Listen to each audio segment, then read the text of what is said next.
guys, here come the dollies. They got fresh sinkers, hot coffee, and the sweetest smile.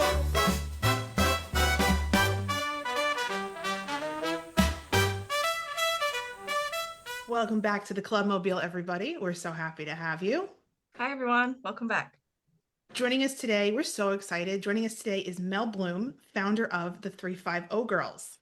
I'm really excited to be here. Thank you. We're so happy. So I've been following you guys for, I guess, a year now, and it's always incredible seeing the different topics you're bringing to the show. I think you were one of our first followers when we started about a year ago. We're just about at the year mark. Well, I guess by the time this comes out, we'll have been at the year mark. We'll have passed it, but yes, December 11th. But I think you were one of the first that followed us, and I immediately got good vibes from you. Well, I appreciate it, because good vibes seems to be a good thing to do. Absolutely. I saw what you guys were doing, and I'm like, I thought, there's not enough like telling these stories of World War II, but especially women's stories. So when I saw what you guys are doing, I'm like, this needs to be put out there and encouraged, because it's just, especially, with World War II, it just seems like it gets so dominated by like Band of Brothers and, like the same like 5 or 6 stories. So yeah, absolutely. No shade to Band of Brothers. No, we love Band of Brothers. We love Band of Brothers here. But yeah, it's definitely, when you start telling people World War II, their first question is like, oh, have you seen Band of Brothers? And it's like, well, yes, I have. And if it's not Band of Brothers, it's Saving Private Ryan. So one of the two. Which I have not seen, by the way, which is very terrible of me. I have never seen Saving Private Ryan. I can't believe you just openly admitted that while we're recording. I know. We're going to have to fix that. We will. I promise I will fix it. I've been avoiding it for 10 years because I know it's really sad and I don't want to do that to myself at any point. But I know I need to watch it. I know it's one of those. You definitely do. My favorite question is, well, what do you like better, Band of Brothers or the Pacific? And I'm like, don't make me pick. It's like picking a favorite between child. The 3 of them now. It's like asking you to pick a favorite child, and I'm like, don't make me pick. I love them all for different reasons. And they all tell very different stories. They do, yeah. I know people tend to default to say my favorite is like the Pacific, because I do a lot of Marine Corps stuff, but it's like they're both really important stories. And then you have Masters of the Air, which is really cool, because then that opens the door talking about the women who were stationed with the Women's Army Corps in England. So I'm like, please don't make me pick. I will talk your ear off about all 3 equally. Exactly. Yeah. Absolutely. For those who don't know, what is your mission and the mission of the 350 Girls? Yeah, so we actually originally started as a World War II women's history group. It's kind of a public history project, and we're coming up on our 3rd birthday was in October, and we've actually ended up expanding into the post-war years, and then even as far back as like World War I and some of the Spanish-American War. And our mission is to make sure that the women's stories are told correctly, because a lot of times it's just like a soundbite on birthday message or a Facebook post here or there. So I started 350 Girls to make sure our stories were not just being told, but being told correctly. And I also wanted to make it accessible, because with how hard it is to find our stories, not everyone's going to be able to go dig through the National Archive or take a trip down to like Sweetwater, Texas. So I wanted to create a platform and to bring these stories where people could find them, where they could access them. And that kind of evolved into us doing things like table displays and living history. So that way we can bring these stories to museums and organizations that might not otherwise get to hear about these amazing women. So it's kind of an evolving mission in that we keep learning new ways and new opportunities to serve and represent. But at the heart of it all, it comes down to keeping these stories alive and accurate and accessible for everyone. Which I think is a shared mission between the 3 of us sitting here. Absolutely. Keeping them alive. I want to ask, why 350? Because I went and I was like, I think she's from Massachusetts. Is it a zip code? Is it an area code? But I Googled if 350 was a zip code, and it was like, no, it's a California zip code. I was like, oh, or area code. So why 350? Yeah, so it's actually for the 350,000 women who served in World War II. So when we started as a World War II group, we wanted to find a good name that represented the 350,000, which does include the 1,000 women of the WASP. It includes the Navy and Army nurses now. Mm-hmm. And that is the official number from the World War II Museum, is that 350,000 women served in World War II. And even as we started reaching other eras, I like keeping it as 350 girls, because then we're paying tribute to this, original group of women that set the tone and set the precedent for everything that was going to come after. So, and then girls came from, I'm not sure if you guys are familiar with the slander campaign, but there was a lot of negative press about the women in World War II, the kind of, women they were. Yeah. And one thing that kept coming up was things like Little Lady and Petticoat Army. And I kept seeing like, these girls think they're soldiers, or these girls think. So I found in their letters and in interviews that they started referring to themselves as girls. They kind of took that and took ownership of it. So we came up with 350 girls to represent, the number, and then a nickname they kind of took on for themselves.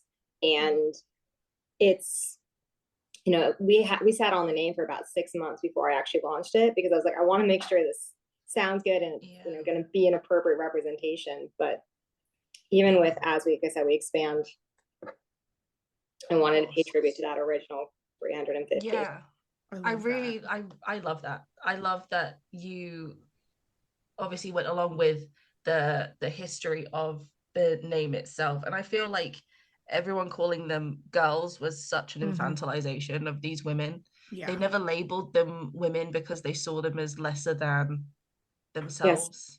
Skirted soldiers, the fact that they took ownership of it and they made it their own little joke, and the fact that you've carried it on is really cool.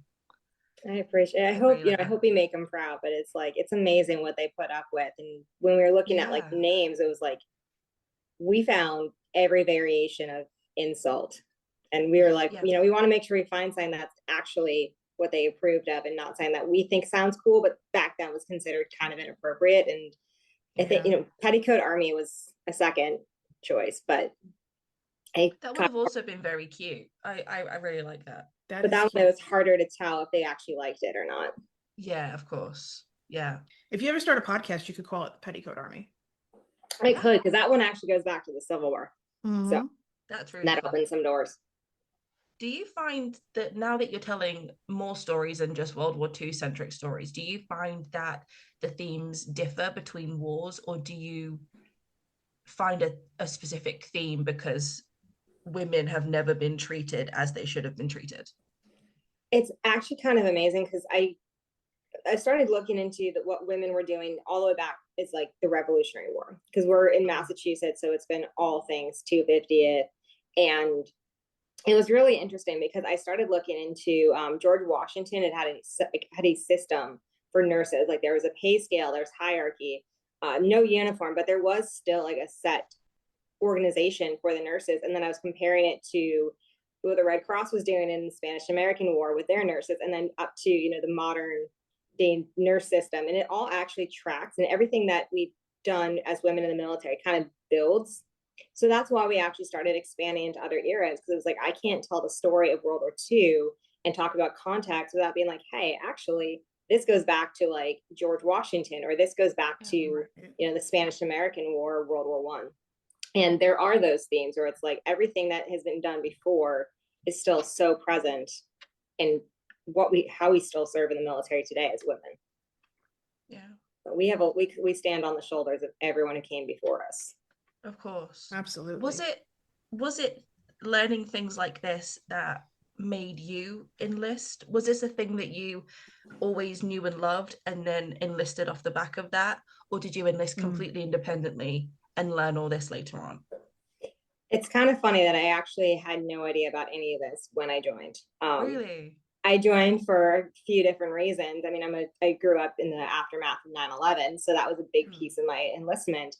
But 350 Girls really has our roots in my basic training story, and that when we were going through our Air Force Heritage Manual, it was like, the Wright brothers, which gotta love the Wright brothers. Their sister is actually very involved in aviation, but she doesn't get told as part of that story.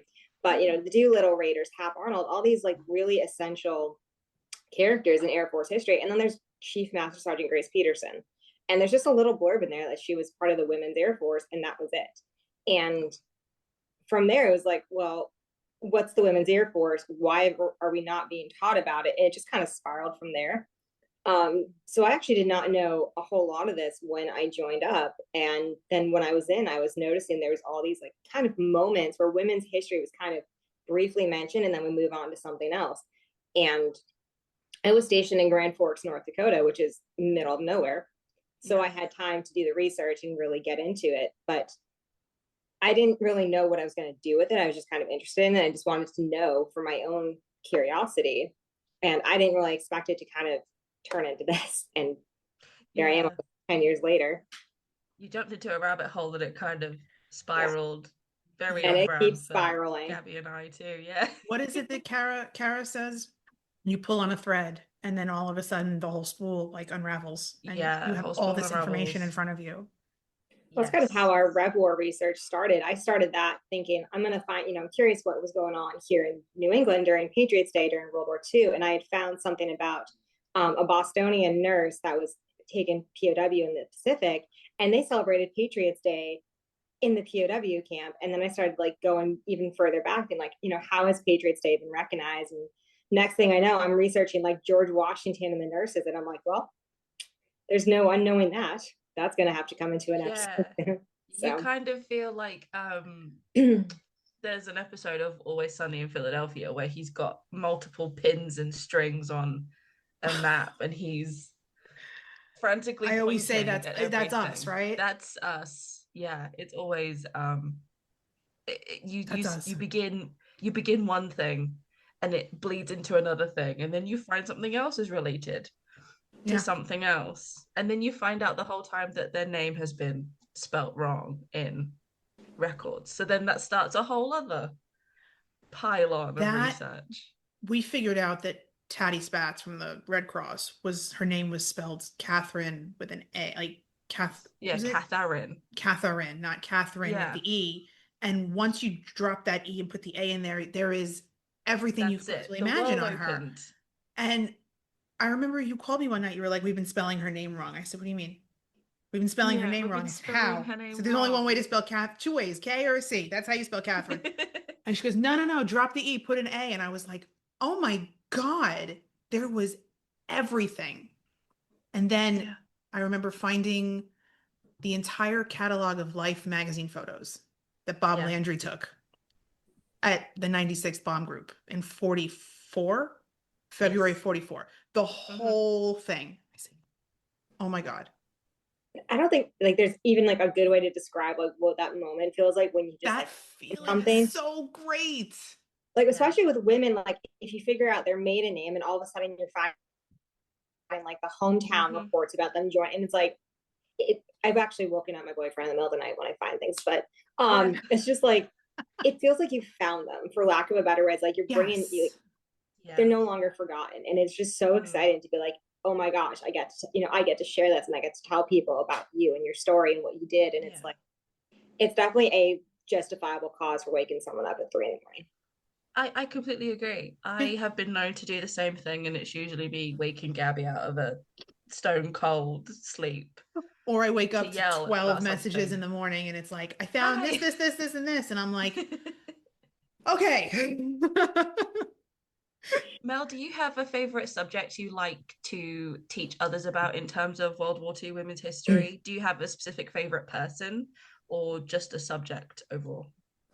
I think it's always so hard for me to pick a favorite person because that changes weekly.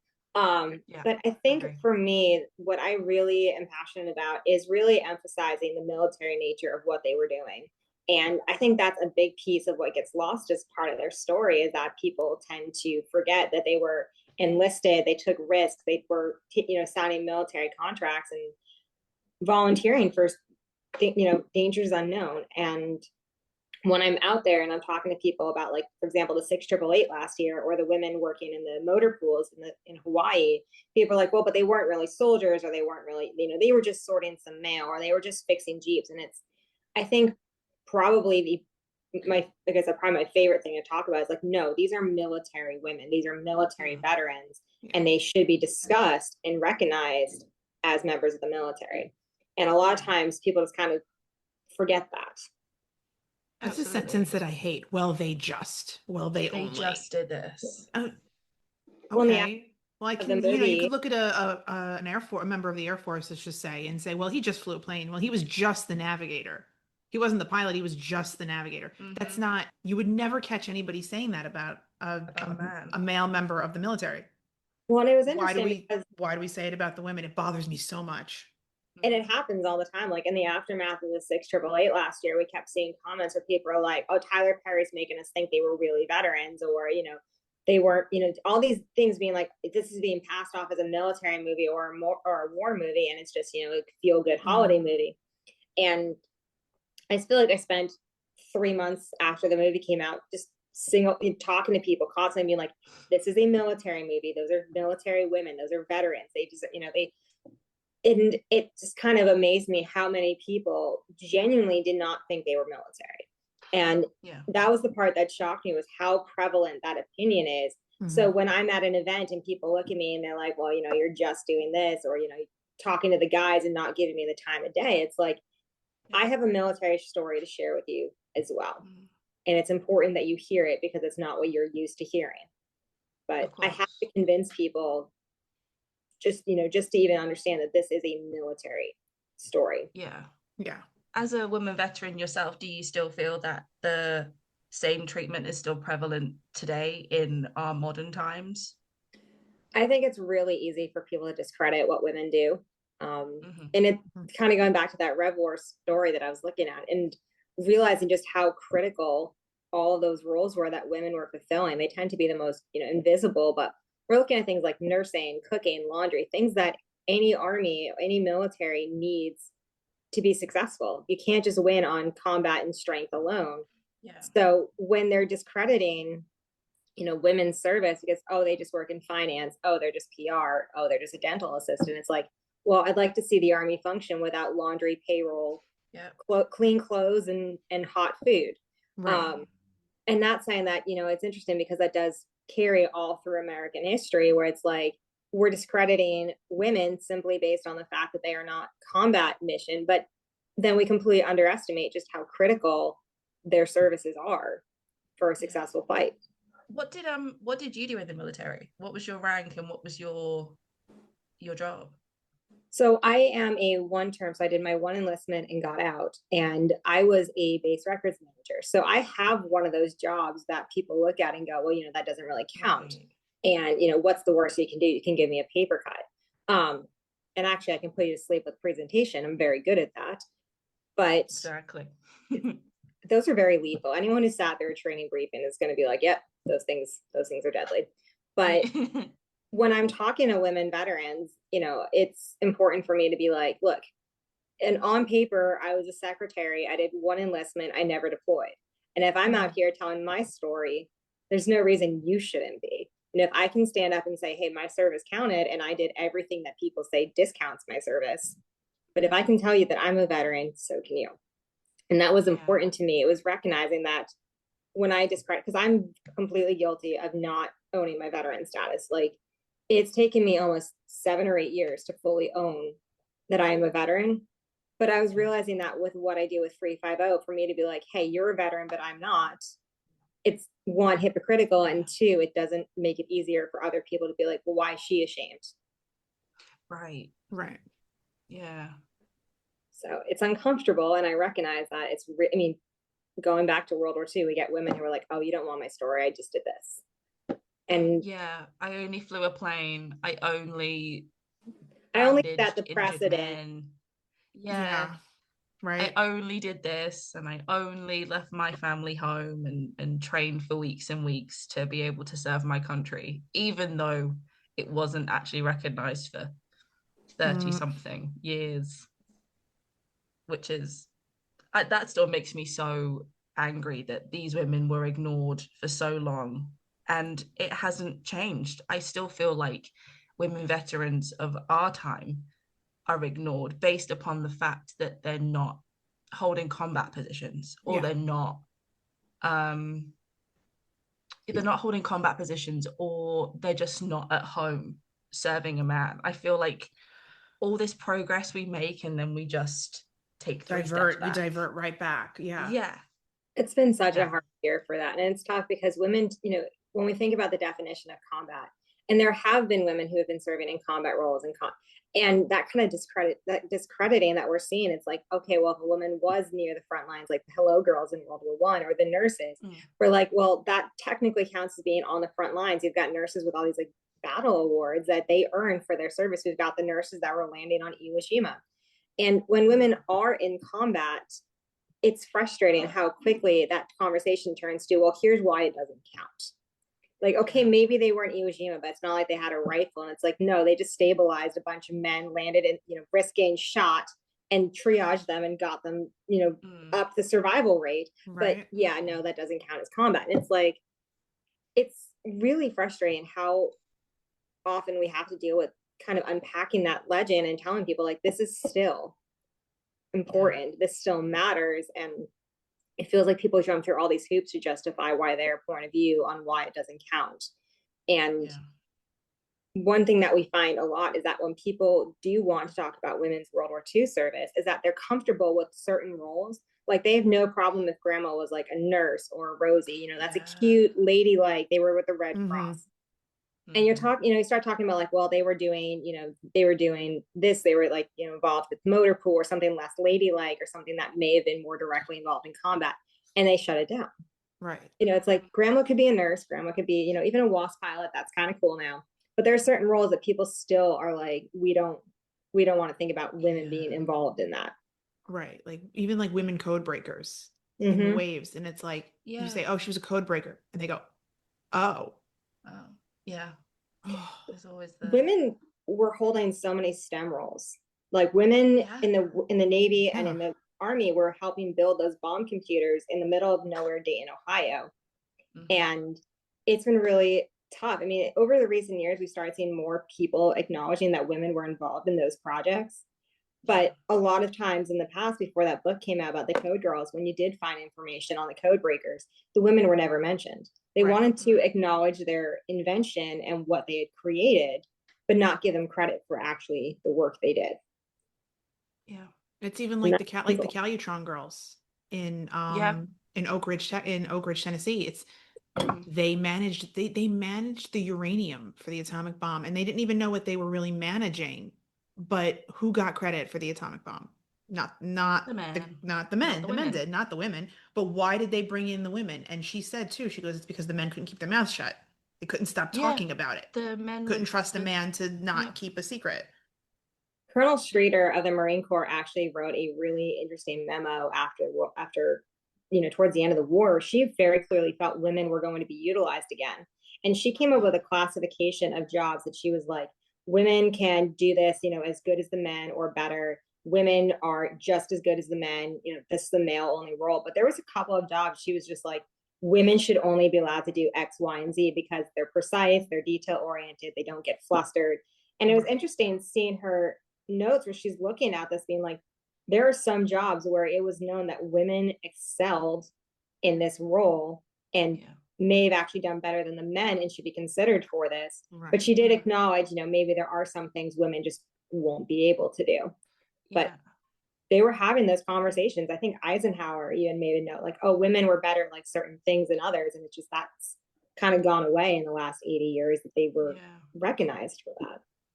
They held down so much during the war as well. Even those that stayed at home and did take care of the children, they were still then made the head of the household. Yeah, they still became had the to go out breadwinner and get a job.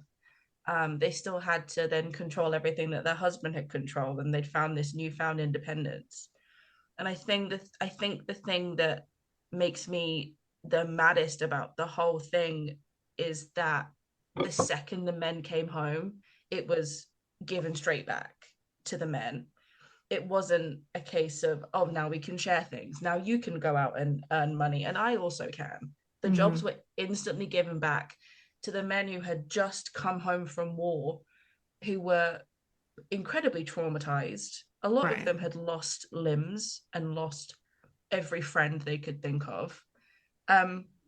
There's a bit at the end of a WASP newsreel where these women are boarding a plane to go to their first base. And at the end, the narrator says, maybe one day after you've helped your husband put his feet up, you can tell him that you used to fly a plane. So they just discounted every single thing that Yeah. these women They did. and they were Army trained too. They were Army Air Force trained women. Yeah. The real irony of it, and I found these newspapers a couple of months ago looking for something else, is that they disbanded the WASP on the whole idea that, well, you're taking jobs from the menfolk now. And then post-war, there was actually a major pilot shortage in the Army Air Force.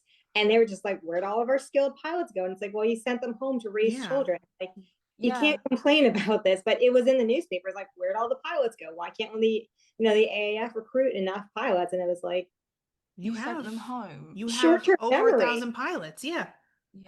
Use them. And I do feel like I'm not talking shit or anything. I do feel like Jackie Cochran had such a big part in that disbandment because she was still very much of the patriarchal belief that a woman's place was in the kitchen. Yet she was not herself. She wasn't a girl's girl. girl. I think that's the best way to put it. She wasn't a girl's girl. She I did feel like by leaps and bounds open up doors for these women, but then she was this like the same person that opened the door was the same person that closed it. Yeah. And I can never really get fully on board with her. Yeah, me either. I feel like that's one of those myths that we deal with all the time. And I think there's actually a Jacqueline Cochran documentary coming out. And I feel like she's one of the most polarizing characters.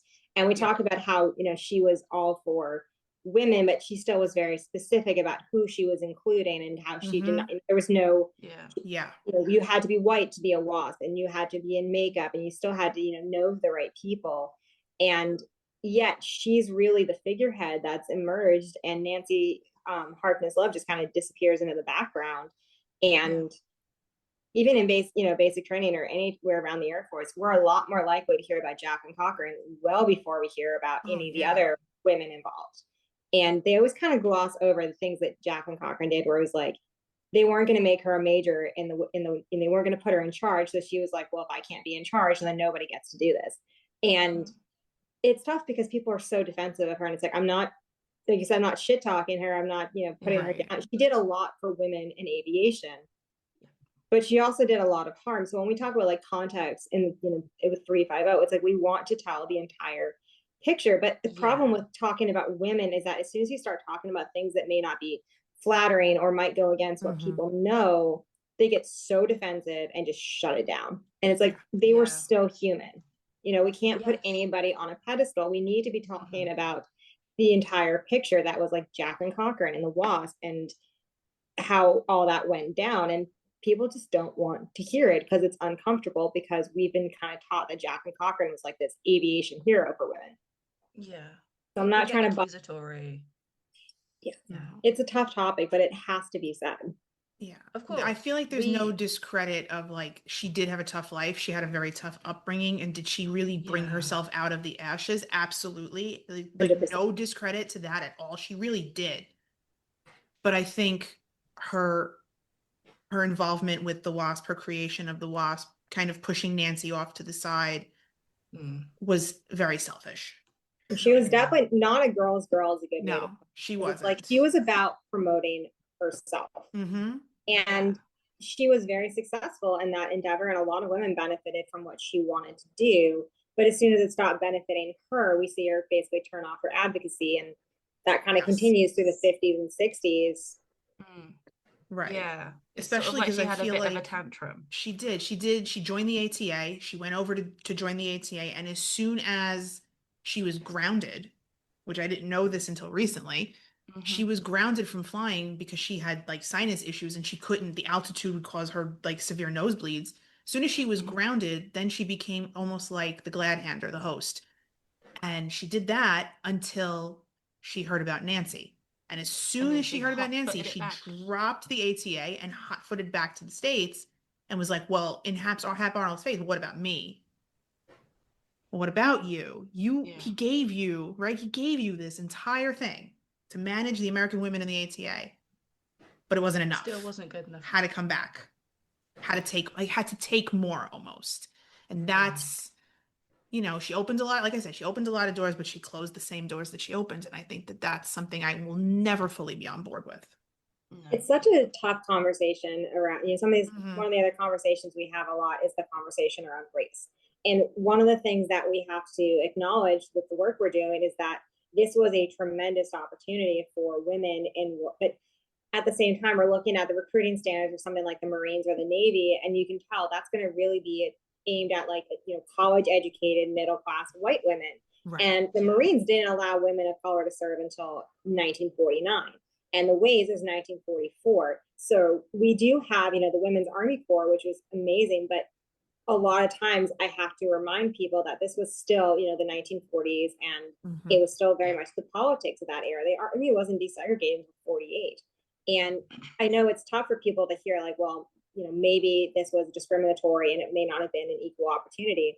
But it's another one of those hard conversations we just can't shy away from, because everyone deserves to understand how that comes back to our context argument, is that we need to talk about this big picture and understand that this was important and it was a big opportunity.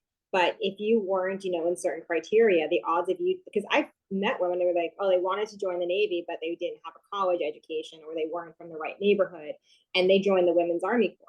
So there were these incredible opportunities, but there was still very much those, issues of the 40s where class and race could define how you could contribute. And people get very defensive about that, but it's like, I can't change the history. It's just my job to make sure that people understand what was going on in that time. It's not like with World War II, where everyone just kind of remembers like the big band and the swing and everyone came together for blackout drills. There were still major social issues that were continuing throughout the 40s.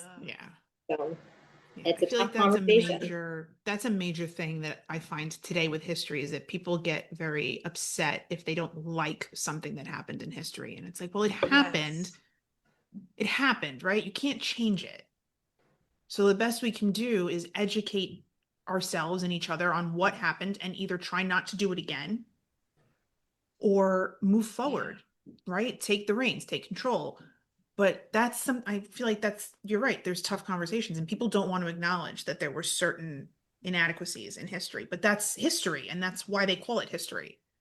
People don't like it when things aren't sugar-coated. Yes, they don't like it when things aren't sugar-coated. People don't like it when you turn, not when you turn it into the truth, but when the truth is told. And World War II wasn't just, like Mel just said, it wasn't all big band and joining together in a blackout shelter and having a little dance and a drink. Right. It wasn't all USO dances and handsome men in uniform. It was gnarly. That's really the best way that's the best word to use it. I think it was gnarly. It's interesting because some of our biggest critics and people, it's interesting because I deal with people that, are totally on board with the idea of 350, and they kind of love what we're doing. They think it's great we're showing up and doing reenactments and sharing this history. But then as soon as I start talking about some of the more military aspects of what they faced, women dealing with trauma, women coming back, women being taken POW, and people almost get like angry that I'm talking about World War II and women's roles in it in a military context, which is how it should be. But they're like, well, you're ruining my perspective of, like the donut dollies and the Red Cross nurses and all these like cute little ways that women contributed. Like, they want to think about women's service in such a specific way that when I have these conversations where I'm like, no, they experienced this, they were dealing with that, they were, they were doing drill, they were in parades, they learned how to use weaponry. It's like, I'm sorry to burst your bubble on what you want to think about women in the 1940s. And I'm sorry you just want me to be a photo op or a pinup girl or some kind of like nose art. But I have an obligation to share the history as it happened. I mean, you start going through the primary sources and the records. Women weren't technically supposed to keep journals, but a lot of them did write letters. Hearing about the actual hardships that they experienced, and they were homesick. A lot of them were away from home for the first time. They were experiencing things that, were completely new to them. And it's like people get frustrated when I want to share what they struggle with, because it's going to undermine their credibility. Like, well, if you show that they struggled, people are going to think women couldn't handle it. And I'm like, the men were homesick too. The men were allowed to be, traumatized and stressed and struggle to adjust. But if I start talking about women doing it, well, you're showing that women couldn't handle it. And that's not the case. Just because they were scared and homesick doesn't mean they didn't show up, and they did. Yeah. They had a name for it for the men. It was combat fatigue, right? Combat failure, combat fatigue. For the women, and I remember reading this in one of our Red Cross books, it was that the women, the one rule for the Red Cross for the donut dollies was never let the men see you cry, because you're not supposed to. not supposed to cry. You're Meant to supposed to be the hold them. You're shoulder. supposed to hold them together. But then Yeah. I'm sitting there reading it, and I'm like, well, who's holding them together? Yeah. These Yeah, are girls that have now themselves. landed on. They've been serving RAF bases. A lot of them have now landed on Omaha Beach post D-Day and are following the convoy of the Army through the front lines. Who's holding these poor girls together? And then they came home and it was almost worse, and Yeah. they never Yeah. got to deal with it. I mean, the guys could go, down to the VFW or the Legion Yep. Hall, have a beer and be like, I can't believe we Yeah. experienced this. And the women were just expected to go home and just not talk about it. Yeah. And we have Exactly. somebody in our one of our reenacting groups that we work with. She does Red Cross in the Pacific. And whereas if you were stationed somewhere in the European continent, you could move around, you could leave the combat zone behind. But if you're at a Red Cross station in New Caledonia, it's not like you can go on leave and pop up to London for a weekend. You're there. Exactly. That's You're there there. for the foreseeable. Yeah. A lot of them needed escorts to leave or Yeah. to go from their station back to their quarters. They needed a male escort with a weapon. And that does not Yeah. get talked about. No. It's like Absolutely not. they came home from the war having seen a lot of what the men were seeing and expect to just be okay. And Yeah. the Army and Navy nurses didn't even get VA benefits for a while. So where were they going to get that kind of support? And if they did get it, Exactly. the stigma, and again, being afraid of being like, oh, well, we couldn't handle it. And there's that really weird double standard where it's like, you can see the horrors of war and you're not even supposed to be there. And yet you're the weaker sex. And yet you're the one that's supposed to be totally okay Yeah. processing that on your own. Yeah. You're weaker, Yeah. but I need you to hold me together.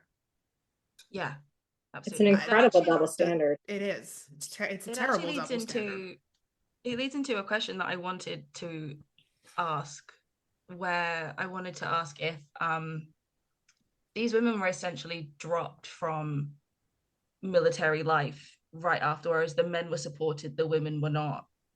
Do you feel that is still happening today to women veterans? Do you feel like the support of the modern world is still less so for women than it is As a for veteran male yourself, veterans? especially. Yeah. It's still really hard to get support as a woman. I mean, there is absolutely no reason I can't walk into the local Legion or the local VFW and sit down at the bar. But depending on where you are, there's a good chance you're going to get told, like, you don't belong here. And if you've read the book The Women by Kristen Hanna, she talks about how when women came back from Vietnam, they'd walk into the VA and people were like, there was no women in that situation. And a lot of times people still think that, women can't have trauma because in modern times, we kind of affiliate trauma with deployments and combat. And even though there's several other ways you can experience trauma, a lot of people, both male and female actually, but especially female, struggle with being like, well, my trauma doesn't count, or worrying about sharing their stories. So if there are, in theory, resources and communities for women to go, there's still such a fear that they're going to be rejected. And it keeps women from walking in the door, which is one of the more unusual things that actually I'm proud to say we can do with 350 is we actually got asked to do a veteran resource fair about a year and a half ago. And I'm like, this is, connecting people to Medicare and VA benefit. Like, what the heck do you want us to do? And they're like, we're going to sit you between the American Legion and the VA sign-up booth, because what they're losing women. Women are not coming to these tables because they're so afraid of walking up to them. So like, we need you to sit there with your history display and show women that their service counts, so that way we can get them enrolled at the VA. And things like that are why we're not just specifically a history project. We're kind of somewhere between a reenactment group and a VSO at this point. Yeah. But, and people are like, how does your history, how does sharing history, like, what's the impact of what you do? We were able to help women understand, you deserve to go walk over to that VA table and get signed up. You deserve these benefits. Here's the women who fought for you to get these benefits. Go get what you deserve. Yes. And that was probably one of the more meaningful events we've done, but it also really signified to me, it's like, we need to know this history to support our veterans, which sounds like kind of a strange argument to make, but not knowing our history, providers don't take care of our women veterans because they don't know. A lot of people don't understand when they walk into a Legion hall that they deserve to be there. So I think that's probably my favorite part about what we do with 350 is we can use history to help women veterans get accepted. Again, So it it's does still carry a through. it's still a she just did this or she just did that. Like There's that that sentence hasn't again. changed. How do Yeah. you have PTSD from sorting mail? How do you have PTSD from, how do you have head trauma? How are your knees going out? Like, how is your service? And we make women justify and prove things in a way that like a man just comes in and goes, yeah, I've got trauma, and everyone goes, okay, cool. Yeah. Women still have to prove it in a way, and it's tough.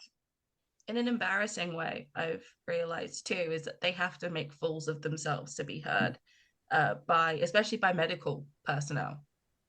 They have to make themselves look like the damsel in distress in order to receive the help that they rightfully deserve. And I think that's diabolical. I think that's horrible. What's tough about where we are in New England is, I'm sure the name Edith Norris Rogers, she's the reason we have the Women's Army Corps. Mhm. I was recently working with the Women's Caucus here in Massachusetts about figuring out why we're losing women veterans. And they'd asked me to come and share what I knew about women and the VA system. And I had found that there was actually women involved in like the soldiers' homes and women getting Purple Hearts. Like World War I veterans were actually eligible for VA care going back to like the 1920s. And the VA wasn't actually founded until 1933. So I've had people be like, well, maybe they're just not used to women in the system because the system wasn't built with women in mind.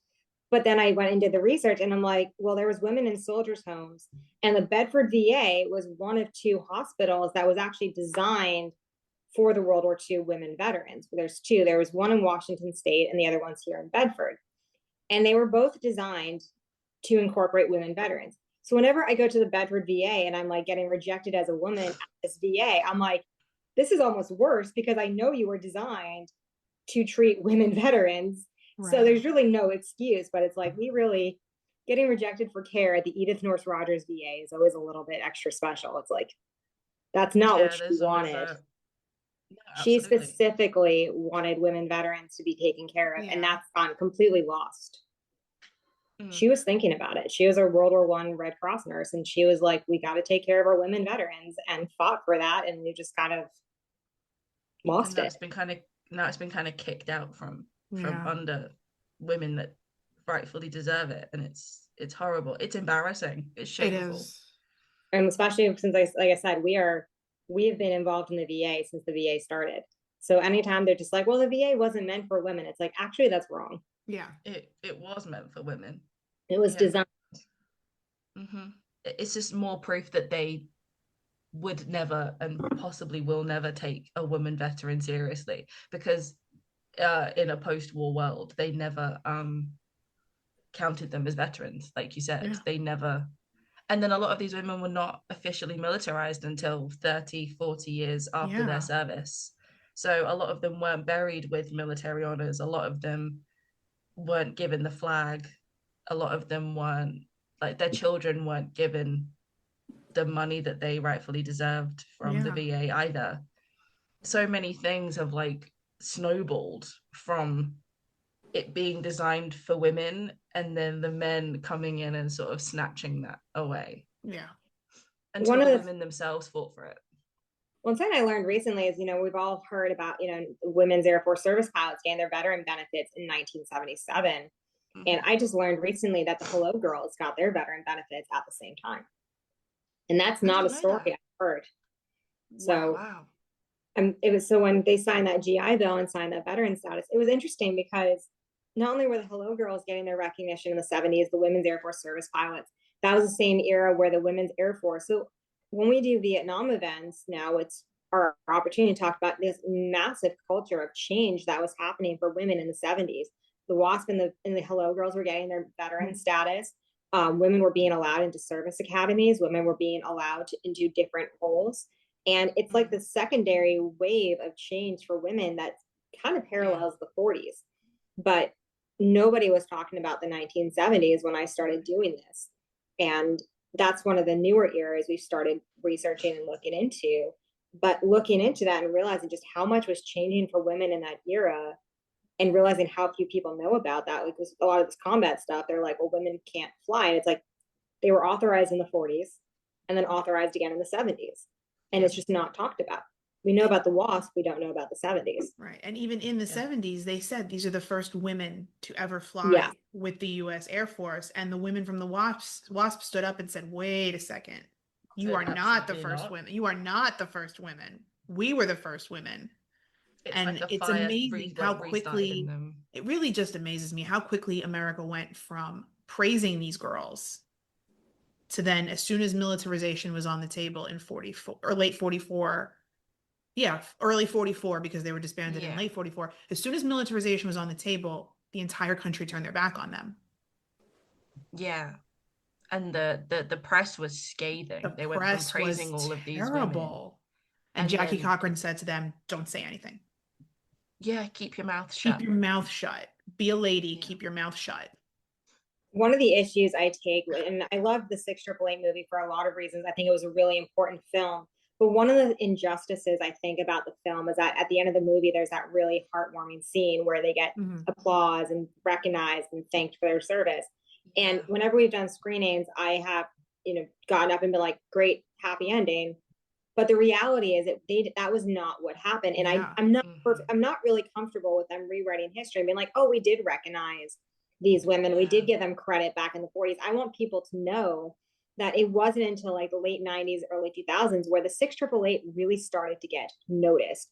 And I was so uncomfortable with them being like rewriting history and being like, yeah, we did recognize ladies. We did give them credit. When it's like, I don't want people to think, oh yeah, they got credit when they didn't. That to me was a revision I just was not comfortable with. And as with any war movie, there's creative liberties, and I've been very polite about the uniforms in the film, but that was just such a big revision that it just didn't sit right with me. Right. Yeah, we felt very similarly about it. We felt we were very happy that the story was being told. We were very happy the movie was made. But when we watched it, and I believe we watched it twice, so once was just to understand the whole thing, and the second time was to take notes and have a basis for an episode.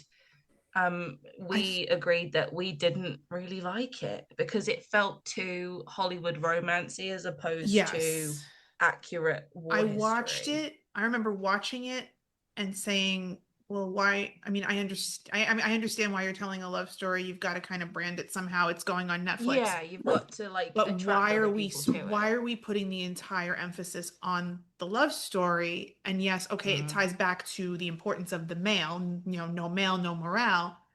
But I immediately watched the documentary afterwards. Yes. And that was where I really sat there. I could not take my eyes off the screen. I really sat there and was like, this was what I wanted. Yes. This is what I wanted. I didn't want a whole love story. I wanted the history of the 6888. I wanted the history of Charity Adams. Where was the history of her in this movie? They put the spotlight on her in the trailer, and then it wasn't about her. It wasn't about her at all. Really, at all. She has her moment at the end where she tells the general, over my dead body. And then they get the applause, right? She has her big moment, and then they get the applause, and it's like that. She had her moment in real life, but there was no applause afterwards. So no. And I feel like that kind of highlights what I was saying earlier about there's a certain expectation, like the whole manufactured bombing raid and the explosion.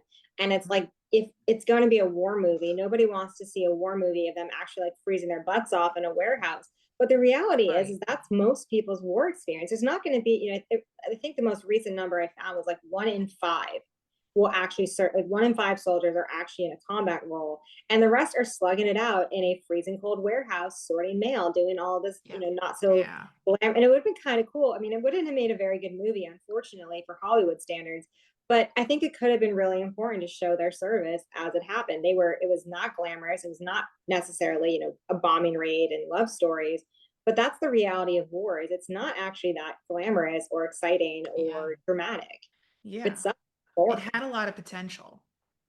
It was so important they did that, because I mean, the thing that is tough about the Pacific is we get Lena's story, and it kind of gets, again, love story. We kind of hear about her in the context of John Bassel, and I love that. Yeah.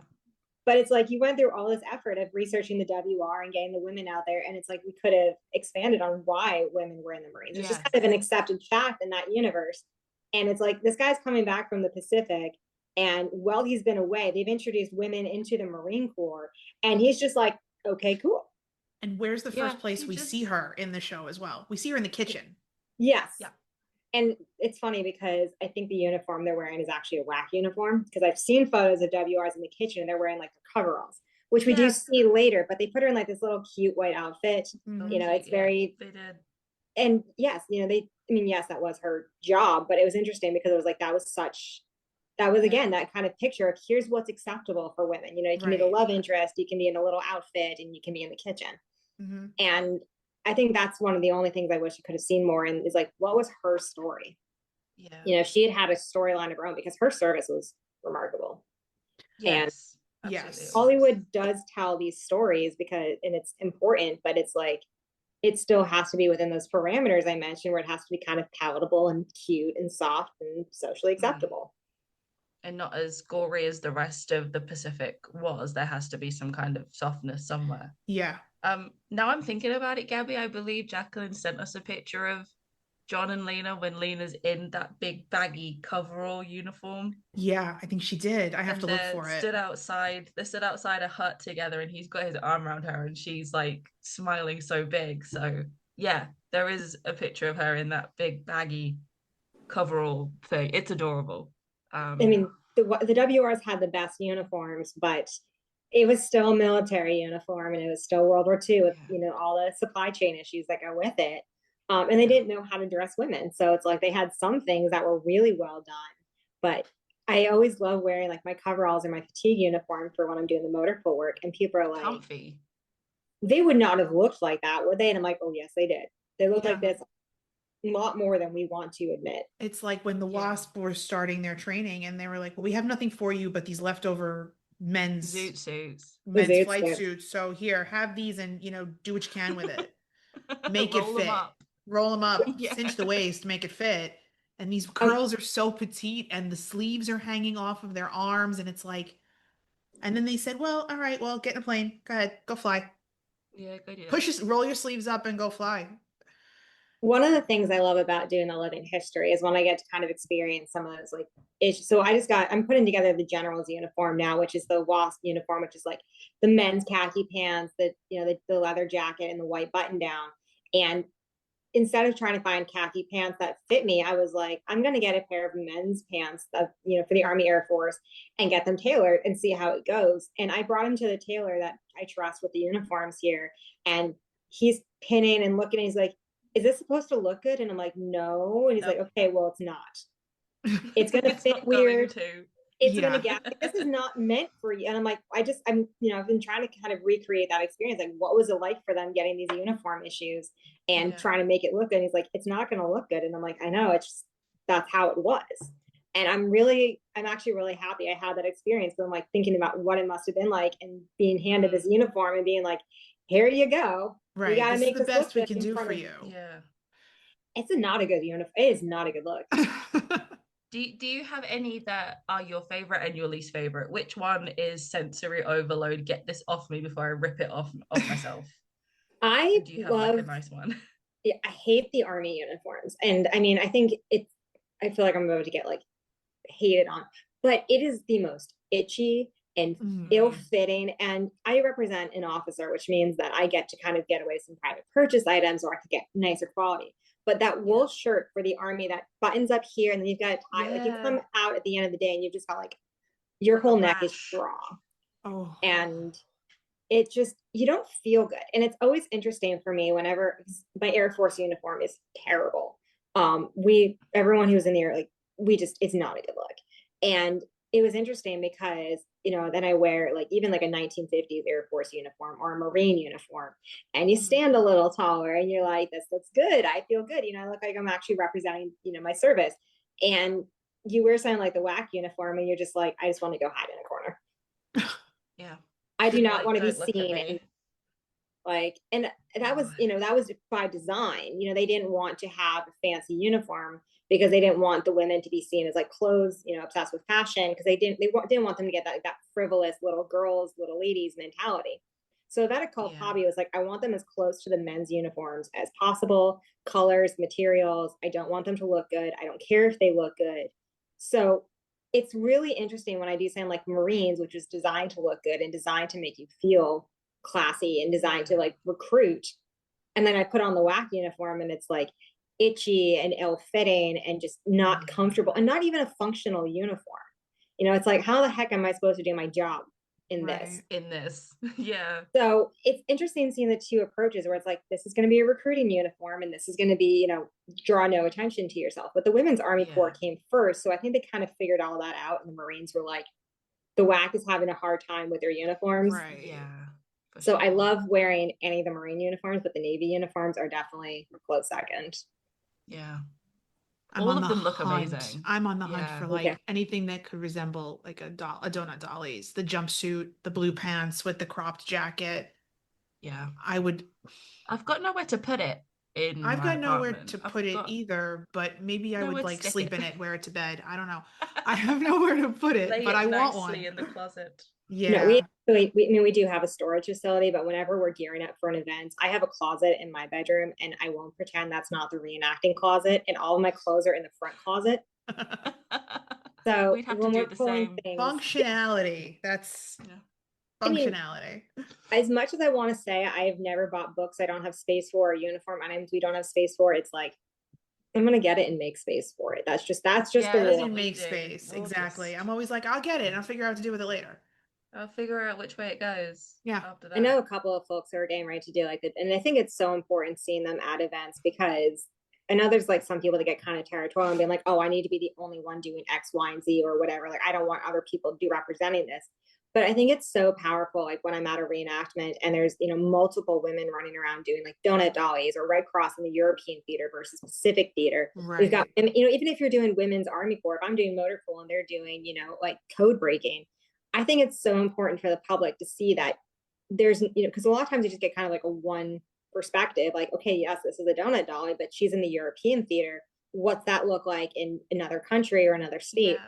Right. So I think it's so incredible when people come out with these different stories, because there's so many different ways that even if you're in the same branch, you're going to be doing something totally different. Right. And not everybody did the same thing. It wasn't static. Yeah. So it's always amazing seeing that diversity and representation. Yeah. Right. What is next for you and the 350 girls? So we're starting to slow down for the year, which is, it's kind of surreal. We're in December already. Like, it was, we've got Pearl Harbor Day coming up. We've got Wreaths Across America, which is one of my favorite events. And I feel like those are the kinds of events that people forget. There's equally as important as like 4th of July or reenactments. So we're doing Wreaths Across America Day, and then we're slowing down until March, which is Women's History Month. But my goal for 2026, because we just announced our theme for 2026 is serving on all fronts.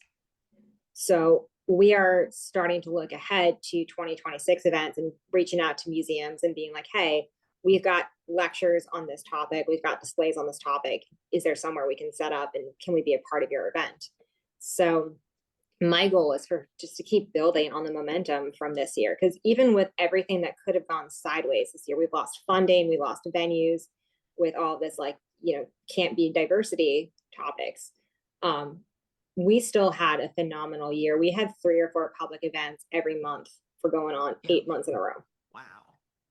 And I'm really proud of that, because it shows me that no matter how many different ways we've had people try and shut down what we're doing, there's still a need for these stories. And especially like with the 6888 Masters of the Air, and women are in the headlines, and that's not going away. The only thing that's going away is people's ability to find answers. So my goal for 2026 is that even with all these websites being deleted and museums being shut down or losing funding, I'm really hoping that in 2026 we can keep that trajectory and keep helping people hear this history.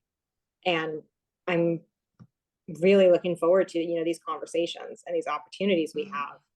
So I think it's probably why I was so calm with everything that was going on this year. It's like, I still know that I get to help, and I have an opportunity to keep these stories alive, no matter how hard they're trying to either rewrite them or change them.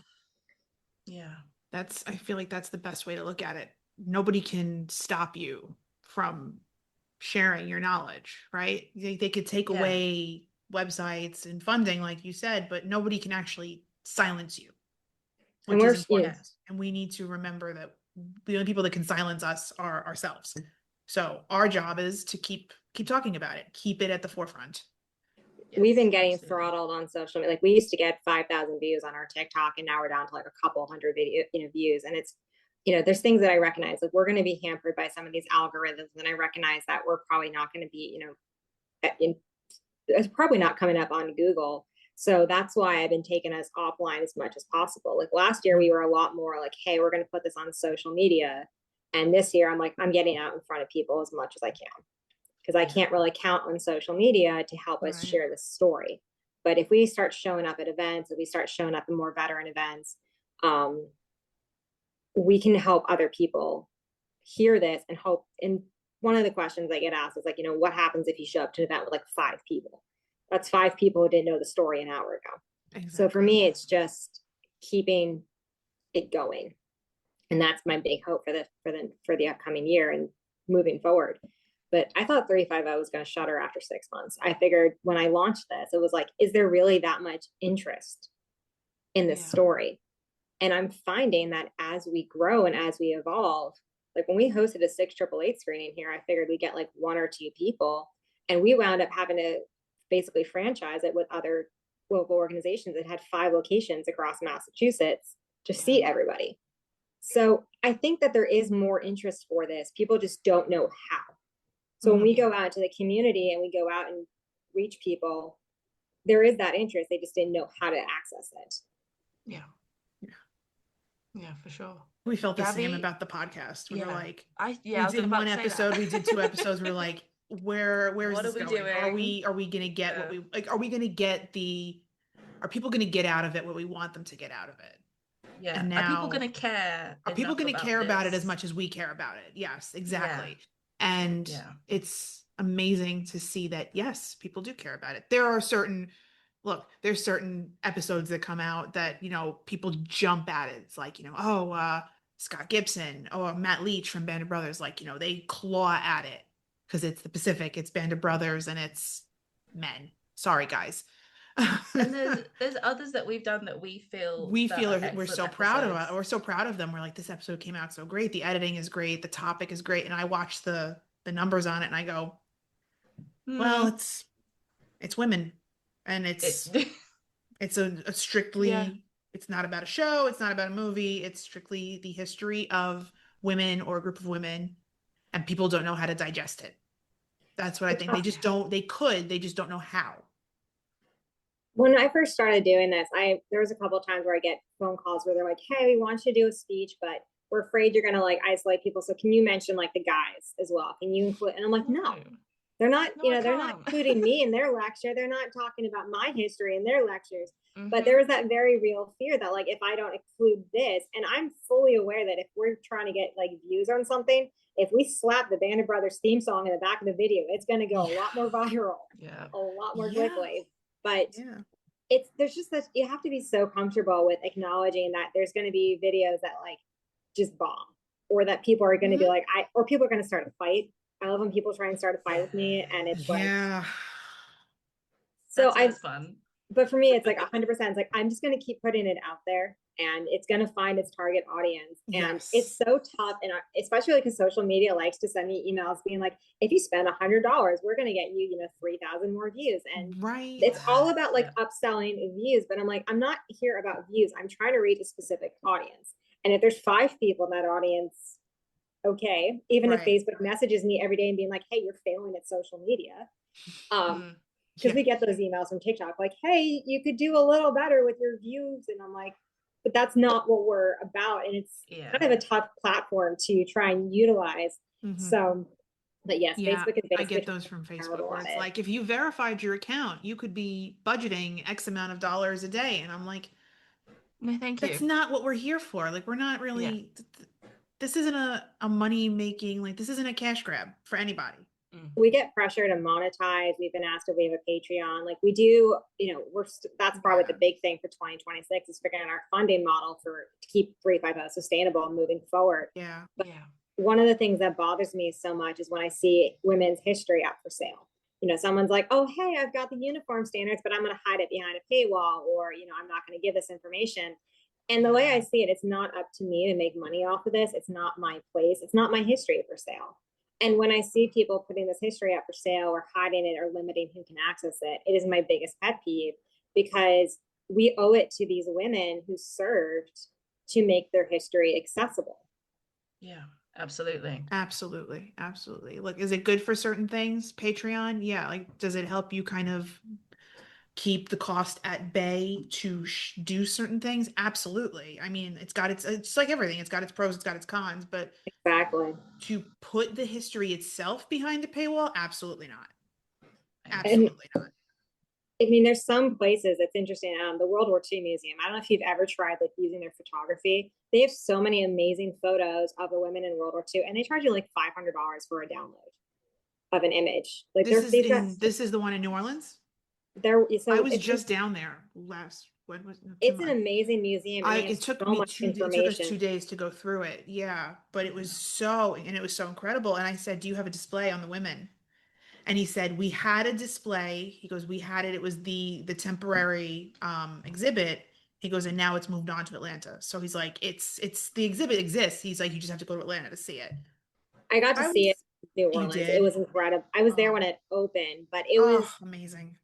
I think that to me says so much about how, because when people are like, why isn't there a just permanent display somewhere on women in World War II? I mean, the Women's Yeah. Memorial in DC does have the women, but when people are asking me, why isn't there a permanent display somewhere? It's like, well, if the World War II Museum doesn't even have a permanent display on women's stories, Yeah. and they're using that same travel model, it says so much about how important that story is that they are also trying to get it out into the community. But when a Exactly. museum like the World War II Museum doesn't even have a permanent display on women in service, how can we ask the same with any small local museum or any other Yeah. museum where it's like, this story is important, and there is mention of the women in the military throughout the museum. Oh yeah, they're interspersed very nicely, I will say. It is Yeah. included. It's not like it's stuck on a women's corner, which is another kind of pet peeve where it's like they're just kind of separated from the Yeah. context. Yeah. So it is really, really nicely done in how they do include it, but they could expand on it. I think And they could. Yeah. they could. And it was interesting because even they were like, we have a hard time finding the stories. We have a hard time finding the interpretive materials. We can't find the uniforms. But a lot of things do stem from like what the World War II Museum is doing in terms. And one of the big things they're very involved in is Rosie the Riveter. Like their bar is named for Rosie the Yes. Riveter. Yeah. I loved that little bar. It was adorable. I had to It's ask the a, waitress. I was like, "Do you mind if I like walk around and take pictures?" I was they like, do "I'm not just definitely. trying to take pictures for the sake of it, but like, can I take pictures?" People do look at the World War II Museum in terms of like setting the tone for how we talk about service. Yeah. And Yeah. the World War II Museum, like a lot of other organizations, are very heavy on like nurses and Rosie the Riveter. Hmm. And that's awesome. I'm glad they're doing that. But it definitely, it's like when people are like, well, why aren't your locals, it's like, well, look at what the precedent that's coming out of the World War II Museum is. Yeah. They set the tone for how we talk about service and how that trickles Absolutely. down to smaller museums. So I tend to bug them every now and then to remind them they need to share more Yeah, They stories. do. Yeah. I agree. Well, and there's no women. Sorry, Absolutely. I'm on my soapbox, but there's also no women in You're their fine. video.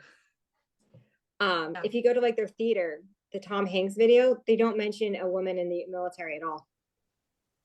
They Wait a don't. second, because I No. saw that show, Beyond All Boundaries. I went and saw that while I There's a was there. wave walking on the bottom at the screen at the very At end. the end. Yes. At That's the it. end. That's it. That's it.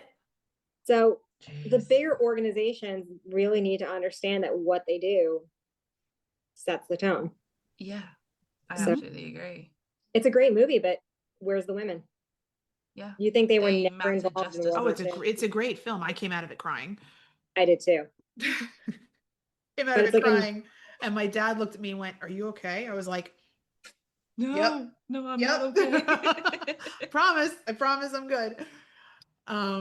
But no, I was very pleasantly surprised to see all the uniforms in each, like it wasn't just like, here's the women, but like Yes. her nurse's uniform was next to the private uniform who was playing baseball and his baseball glove and his bat, and then there was her, and there was a story of kind of like how they were connected, that they were in the same, RF base or something. And it was nice to see how they interspersed them and connected them to the men.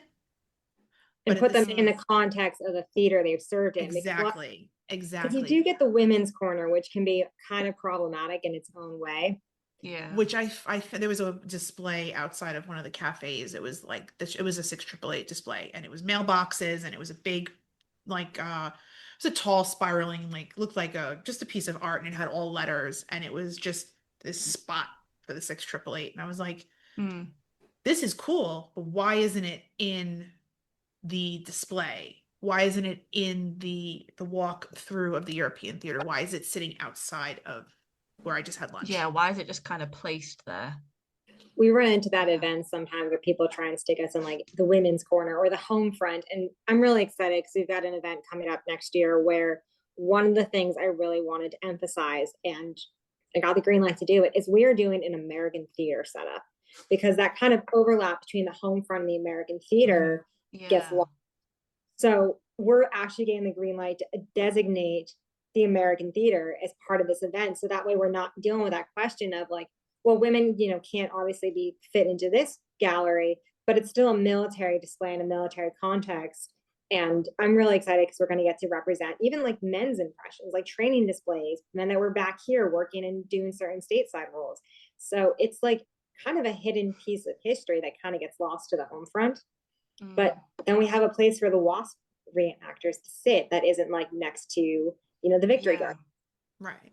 And we love the Victory Gardens, we love our home front reenactors, but it's a very different situation from where they were Yeah, served. absolutely it is. Yeah. Paris Island Museum also does that. They incorporate the women throughout the galleries, which is really well done. Thank you so much. I appreciate that. I didn't realize how it's been almost an hour and a half at this point. That's it. I didn't even. I We've wasn't had even. so much fun. No. I did not look at the clock. I've just been. This has been great. Yeah. It's been fun. I really appreciate it. No, we had a blast. I feel like it's finally so nice to meet you after being Yes. Instagram friends for Likewise. So a year long, and a year and yeah. change. This has been such a treat, and I really hope that we can maybe hook up at some point and either do something together, like do an event together, or come see you at an event. I know you're not too far from me. You're up in Boston. I'm down in New York, and I'm going to be we recruiting you for came very close to seeing each other in May. I remember I was up at the Yes. rifle event, and you were like, "Oh, are you here?" I Oh, was like, wait. "Yes, but I'm kind of stuck in the ballroom for the event all day." Yeah. I'm going to be recruiting you guys for an event one way, and that's the other thing is like, I really want to try and promote more women's organizations, and I know it gets competitive, and I just don't do that. So if there's anything I can do for it to to be support, competitive, yeah. we're on the same mission. So if there's anything I can do to support, but you guys are going to be getting invited to events, and I'm not good at taking no for an answer. So Good. we're going to. That's great because no is not a word that's in my vocabulary. Yeah, so. we're not very good at that. You'll be getting recruited. So Wonderful. We can't wait. Good. Can't wait. Well, thank you so Exciting. much, and enjoy Thank the you rest so of your much. weekend. Thank you, Of course, guys. you Thank you too. so much for tuning in and listening, and we will catch you next time. See you Bye, next time. everyone. Bye, everyone.